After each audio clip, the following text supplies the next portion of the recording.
Okay, don't ask me where this came from, but it just dawned on me. Like I don't know, I was loading the dishwasher and just cleaning some dishes. Uh, Cleaning off the island. I don't know what I was thinking. I, it just dawned on me how the pyramids were built. You know, I know what it was. I was thinking about my yard. I have a drainage problem. And I was thinking of this technique I saw a guy do. He drove two stakes, one at the high ground, one at the low ground, wherever you want it to drain to. And then he ran a string from one end to the other. And then he would adjust that string down to the ground and then drop it down to whatever, a 10% slope. And that 10% slope is basically what you want to shed the water off. And, you know, basically you use that line as a guideline on how much to grate down the yard so that your yard's not, you know, a ditch, like a big, you don't want it to go the other way or drain the wrong way. Anyway, I was thinking of that 10% slope, and it reminded me of this video that I saw that was a 10% slope. They were talking about the pyramids couldn't have been built unless, because they said the ramp would have to be a 10% slope. Anything bigger than that, they wouldn't be able to push slide the bricks up. I mean, the huge bricks. They wouldn't be able to slide those up if it was more than 10%. It's a physics thing, but there's so much they leave out of that you have to take it all with a grain of salt, because physicists and engineers, they don't always see the big picture. Sometimes it takes an artist to see the whole picture. But anyway, the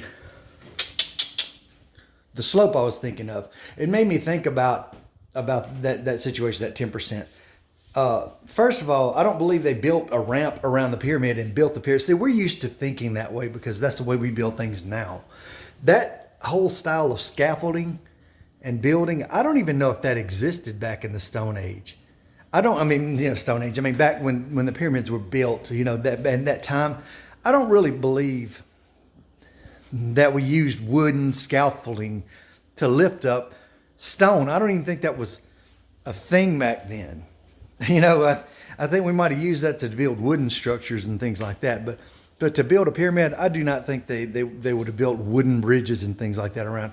I don't think wood was even in the question. So this is one thing I believe. Either, I don't know what the research shows, shows, and I'm not I'm not a biologist either. Or geologist. So I wonder, I can't remember if the pyramid, if it's made of limestone or sandstone. But anyway, I wonder if the stones could not have just been, instead of harvested and cut out of a quarry, which I think they've already proven they came from a quarry, if I'm not mistaken. I believe they found the quarry and found where they shipped them. But anyway, the whole point of this is, none of that's the point. The point is, I don't believe they used scaffold. I don't believe they built a ramp around it. I believe they built it one level at a time. Level one, whatever the foundation, everything that they built underground, they dug. All right, they didn't have to lift any stones. All that was going down, so not a problem. They just had to slide it there or transport it there, however, and just set the stones in place. All right, all the way up to ground level, they didn't have to build ramps or anything. They just slid the stones wherever they needed to go. Now, the next level up, they had to start lifting stones because they had to get higher. All right, so they build the whole level inside and out. Go ahead and start cutting out the chambers that you need, basement, any kind of vents that are in there. That's when they go ahead and, start cutting those out. And that's how they were so precise. They started cutting those out one layer at a time. I mean, you think of the pyramids built all the way around like a skyscraper. They didn't build like that back then. I just don't think they did. I think that would be stupid. So what they did was probably laid all the foundation first, all that down there, built the first entire level, not just the outside, not the way we build houses today, the entire floor filled in. So now you have a completely flat surface to work on, minus your cuts and pathways that you've already had made. Then they start sliding stones back up there. So all they need is a little bit of lift. So all they needed was something so, you know, instead of building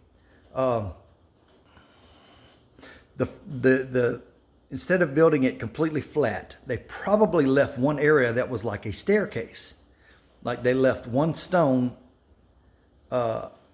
unturned, and that's where they would put the other ones.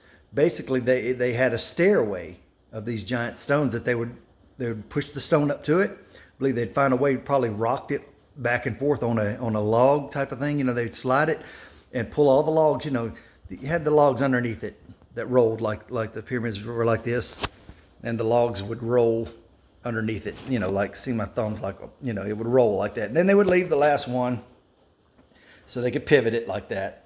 Probably pivot it like this, put a bigger one right here, pivot it back up this way, lift it up, put a bigger one here, lift it up, and then, you know, put a stone up here on the top, lift it up, you know, using bigger stones. You know, it takes a little time, but with a crew of 20, 30 people, they can move a lot of stones in a day. So they just rock it back and forth like that until they get it up there on the next level, and then it's able to slide. They probably just put sand under it and use men to pull it, slide it into place. And then they did the same thing all the way up. You know, just, you know, goodness, I'm gonna have to explain this. But, you know, all right, here, perfect example. Look at this. See how my fireplace is right here? Is basically how they built it. But they're more or less like this, staggered. Just like that.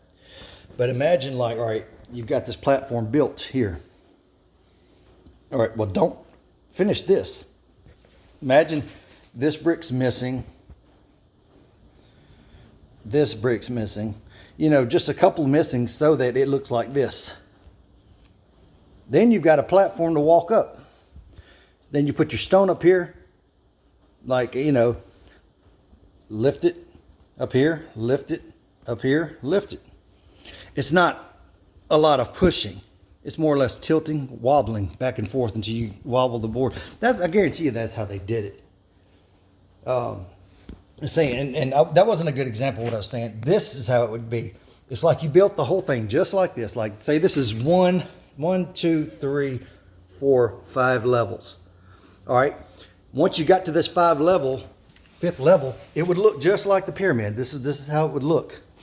But you would leave one area where you did not put the bricks. It would be right here. You would leave this one out.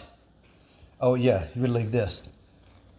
This would be cut out still. I mean, it would be unfinished. So this entire area like that corner would be unfinished all the way to here. And that would give you an area to walk boards up. And what I mean by walk it, simple as this. Here's your log. Here's your board. I mean your brick. All right, and all it takes is just one man to hold this end down. Okay.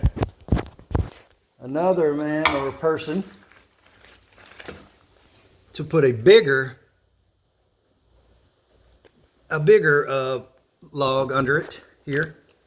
You know, a bigger one, and then put a little weight on here, roll it, put a bigger one, and then you're just walking it up. I don't think that's even difficult.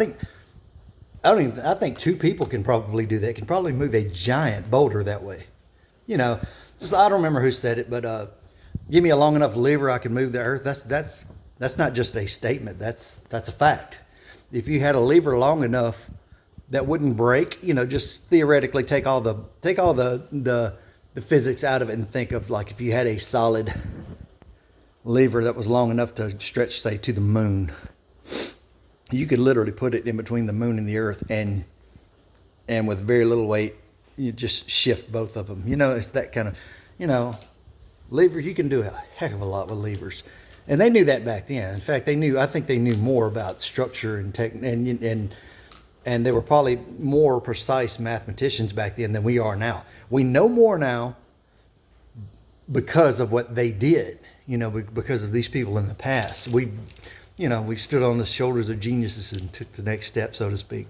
So, you know, anyway, I think that's how they did it. I'll have to test this to see if anybody else agrees with that. But it just dawned on me. So thought I'd share that.